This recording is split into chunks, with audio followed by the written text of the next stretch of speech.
Hello everyone, welcome to commerce speed the CS. आज की इस वीडियो में हम डिस्कस करने वाले हैं विसल ब्लोइंग को। बिजनेस एथिक्स का एक इम्पॉर्टेंट पार्ट है, ये आपके क्वेश्चंस में आ सकता है डिस्क्रिप्टिव में। तो विसल ब्लोइंग मतलब होता है सीटी बजाना। जैसे आप जानते होंगे कि जब भी गेम्स कुछ होते हैं उसमें कुछ गलत हो रहा होता है तो उसमें विसल ब्लो किया जाता है। तो यहाँ पर आपके एथिक्स से रिलेटेड विसल ब्लोइंग मतलब होता है कि कोई ऐसी इन्फॉर्मेशन देना किसी व्यक्ति के द्वारा जो एक बिजनेस में हो रहा है और वो गलत हो रहा है, जैसे अनएथिकल कोई काम हो रहे हैं और वो कोई पर्सन जा कर के बाहर किसी पर्सन को इन्फॉर्म करता है। इन्फॉर्मर और snitcher who reveal inside informations to other. कोई भी ऐसा पर्सन होता है जो अंदर की कुछ बातें होती हैं जिसको बाहर जा कर के पक्षकारों को बताता है, तो उसको हम लोग बोलते हैं विसल ब्लोअर। और ये जो प्रोसेस होता है उसको हम लोग बोलते हैं विसल ब्लोइंग। नेक्स्ट, ये विसल ब्लोइंग आपका कंपनी अधिनियम 2013 के अनुसार क्या होता है। विसल ब्लोइंग एक ऐसा कार्य होता है जिसका उद्देश्य किसी भी संगठन में अनैतिक प्रथाओं का, यानी कि अनएथिकल कोई वर्क होते हैं, जैसे आपका हो गया क्या, अनियमित लेखांकन ठीक से नहीं किया जा रहा है, तो हितधारकों के ध्यान को आकर्षित करना होता है और कानून के तहत यह लोक सेवकों के विरुद्ध कथित भ्रष्टाचार या शक्ति या स्वयं विवेक के दुरुपयोग से संबंधित शिकायतों को प्राप्त करने का तंत्र है। मतलब विसल ब्लोइंग मतलब क्या होता है कि एक ऐसा सिस्टम है जिसके अंतर्गत क्या करते हैं, कोई संगठन का कर्मचारी किसी भी अनैतिक कार्य को, अनएथिकल वर्क को जो स्टेक होल्डर्स के हित में नहीं है, तो वो क्या करता है, उनको बताता है जा करके कि इस कंपनी में कुछ गलत हो रहा है जिस पर आपको ध्यान देना चाहिए। विसल ब्लोअर कोई भी व्यक्ति हो सकता है जो गलत चीज़ों को बताता है, उजागर करता है। ये संगठन के भीतर या बाहर से हो सकते हैं, जैसे वर्तमान के कर्मचारी और पूर्व के कर्मचारी। एक चीज़ आपको याद रखना है, विसल ब्लोइंग हमेशा कोई कर्मचारी ही करेगा, चाहे वो प्रेजेंट हो जाए, चाहे वो फॉर्मर कोई भी एम्प्लॉय हो सकता है, शेयर होल्डर हो सकता है, बाहरी लेखा परीक्षक हो सकता है, मतलब कोई एक्सटर्नल पार्टी आती है जैसे ऑडिटर है, तो उसको यहाँ पर मेन विसल ब्लोअर नहीं बोलेंगे, लेकिन उसके सहायता से कोई और पर्सन जा कर के बाहर इंफॉर्मेशन को बताता है तो उसको विसल ब्लोअर बोलेंगे। नेक्स्ट, विसल ब्लोअर क्या होता है। Whistle blower is a person who could be an employee of a company और a government agency disclosing information to the public. और जो मैंने अभी हिंदी में बताया है कि कोई भी पर्सन हो सकता है, कंपनी का एम्प्लॉय हो सकता है, फॉर्मर एम्प्लॉय हो सकता है। सामान्य शब्दों में आप कह सकते हैं whistle blowing is an act by a member और former member of an organisation to disclose wrong doing in और बाई द ऑर्गेनाइजेशन। ऑर्गेनाइजेशन के द्वारा कोई भी गलत कार्य किया जाता है तो वो कोई भी व्यक्ति जा कर के अगर बाहरी पक्षकारों को बताता है, अपने टॉप मैनेजर को बताता है, तो उसको हम लोग बोलते हैं whistle blower.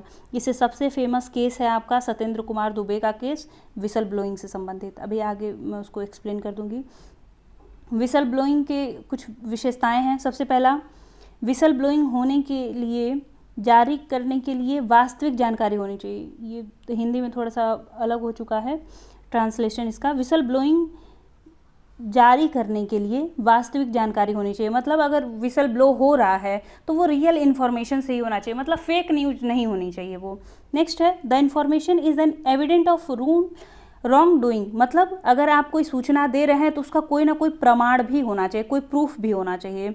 Whistle blowing must be blown with moral motive to correct some wrong doing. और सबसे मेन इसका होता है कि अगर आप विसल ब्लो कर रहे हैं तो आपके मोरल, मतलब आपका नैतिक मकसद है, उसमें आप अपनी नैतिकता को वहाँ पे दिखा रहे हैं कि अगर कुछ गलत हो रहा है तो उस चीज़ को सही किया जाए। किसी से दुश्मनी निकालने के लिए अगर ऐसा कुछ किया जा रहा है तो वो विसल ब्लोइंग में नहीं आता है। ठीक, नेक्स्ट है आपका, whistle blowing against wrong doing of an organisation can be blown only by its member और फॉर्मर मेंबर। ये इंपॉर्टेंट पॉइंट है आपका कि विसल ब्लोइंग सिर्फ उसके मेंबर के द्वारा ही हो सकता है, चाहे कोई पूर्व सदस्य है उसके द्वारा किया जा सकता है। The information about the wrong doing in an organisation must be released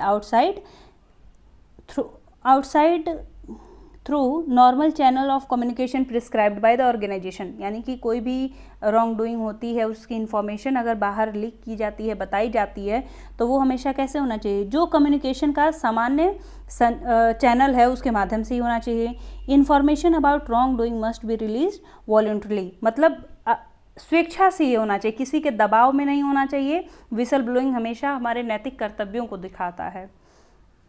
next है टाइप्स ऑफ विसल ब्लोइंग। ये दिया था जेम्स ने 1993 में। इन्होंने बताया कि विसल ब्लोइंग 6 प्रकार के होते हैं। सबसे पहला है इंटरनल, और दूसरा इसी के साथ आप समझ लीजिएगा एक्सटर्नल। तो नोट्स अगर यहाँ से बनाना होगा तो आप नोट्स नोट डाउन कर लीजिएगा। इंटरनल में क्या है कि अगर कोई भी पर्सन विसल ब्लो करता है और जा करके अपने किसी कर्मचारी को ही बताता है, टॉप मैनेजर को बताता है, तो उसको हम लोग बोलते हैं आंतरिक विसल ब्लोइंग। आंतरिक मतलब क्या होता है कि आप संगठन का कर्मचारी अपने उच्च पद पर अधिकारी जो बैठे हैं, जैसे कोई मैनेजर है, वो अपने टॉप मैनेजर को जा करके इन्फॉर्म करता है, तो उसको हम लोग बोलते हैं इंटरनल विसल ब्लोइंग।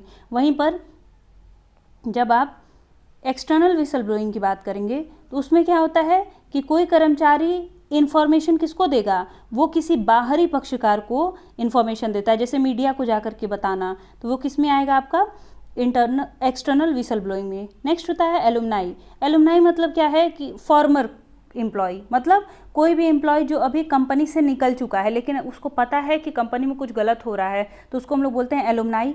ओपन मतलब होता है कि वो विसल ब्लोअर जिसकी आइडेंटिटी को बता दिया जाता है। जैसे मान लीजिए किसी संगठन में कुछ गलत हो रहा है और किसी एम्प्लॉय ने जा करके टॉप मैनेजर को शिकायत कर दी, चाहे मीडिया को शिकायत कर दी, और उनकी आइडेंटिटी बता दी गई कि कौन किसने किया है, ये विसल ब्लो किसने किया है, तो उसको हम लोग बोलते हैं ओपन।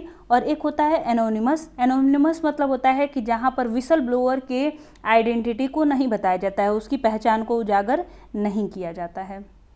तो ये टोटल आपका हो गया। नेक्स्ट है पर्सनल इम्पर्सनल।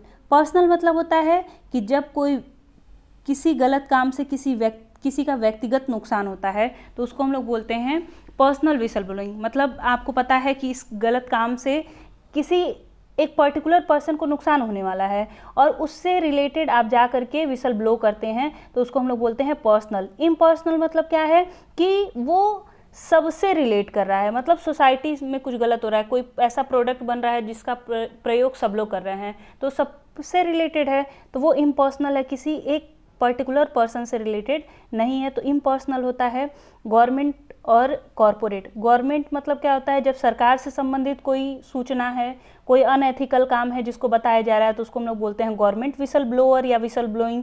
और कॉरपोरेट मतलब कंपनी से संबंधित कोई गलत काम हो रहा है, उसका खुलासा किया जाए, तो उसको हम लोग बोलते हैं corporate whistle blowing. I think ये समझ में आ गया होगा। विसल ब्लोइंग से रिलेटेड कई सारे लॉ हैं। लॉ नहीं है, पहले रूल सिर्फ था, अब जाकर के लॉ बना है। तो 2001 में सबसे पहले लॉ कमीशन ऑफ इंडिया 2001 में उन्होंने रिकमेंड किया कि करप्शन को दूर करना है। करप्शन दूर करने के लिए क्या करना पड़ेगा, हम लोग को विसल ब्लोअर को मोटिवेट करना पड़ेगा, उन लोग को मोटिवेट करना पड़ेगा कि अगर आपको लगता है कि कुछ गलत हो रहा है, कहीं भी आप काम करते हैं, तो वो बताइए, इन्फॉर्म करिए गवर्नमेंट को। नेक्स्ट इसमें है कि जब 2001 में रिकमेंडेशन हुआ तो 2004 में एक केस आया था, जहाँ पर जो मैंने अभी केस बताया कि सबसे फेमस केस था SK दुबे का केस। वहाँ पर क्या हुआ था कि वो NHAI के ऑफिशियल थे, मतलब वो प्रोजेक्ट मैनेजर थे, वहाँ पे वो काम करते थे, और उन्होंने बताया कि जो हमारी अथॉरिटी है, जो नेशनल हाईवे को बनाने की अथॉरिटी है, प्रोजेक्ट का काम कुछ अलग है, पेपर पे वर्क कुछ अलग है, लेकिन यहाँ पर काम अलग तरीके से हो रहा है। तो उन्होंने वो शिकायत दर्ज करी थी, और उसके बाद क्या हुआ था, 2004 में इनका मर्डर कर दिया जाता है, किसी दूसरे कारण को बता करके मर्डर कर दिया जाता है। तो इसलिए थोड़ा सा और आगे बढ़ा कि 2001 में रिकमेंडेशन हुआ कि विसल ब्लोअर को मोटिवेट किया जाए, 2004 में मर्डर हो जाता है। तो 2004 में public interest disclosure and protection of informer resolution, ये आपका फुल फॉर्म पूछ सकता है, PIR का फुल फॉर्म बताइए। तो इसमें क्या किया गया कि जो भी 2004 में ये नोटिस जारी किया गया, एक रूल बनाया गया कि हम लोग जनहित के लिए, यानी कि जैसे अगर SK दुबे जैसे विसल ब्लोअर रहेंगे, उनको बचाने के लिए, उनको प्रोटेक्ट करने के लिए इसको बनाया गया था, public interest disclosure and protection of informers resolution. यहाँ पर जितने भी लोग इन्फॉर्म करेंगे कोई गलत काम को, उनकी आइडेंटिटी को, उनकी पहचान को किसी और तक नहीं पहुँचने दिया जाएगा। तो ये हिंदी में भी सेम थिंग लिखा हुआ है कि NHI का एक जो हत्या हुआ था उसके बाद ये याचिका दायर की गई थी, और एक तंत्र स्थापित किया गया था। फिर 2007 में उसमें क्या किया गया, जब सेकेंड एडमिनिस्ट्रेटिव रिफॉर्म किया गया तो वहाँ पर विसल ब्लोअर्स को प्रोटेक्ट करने की लॉ की बात की गई।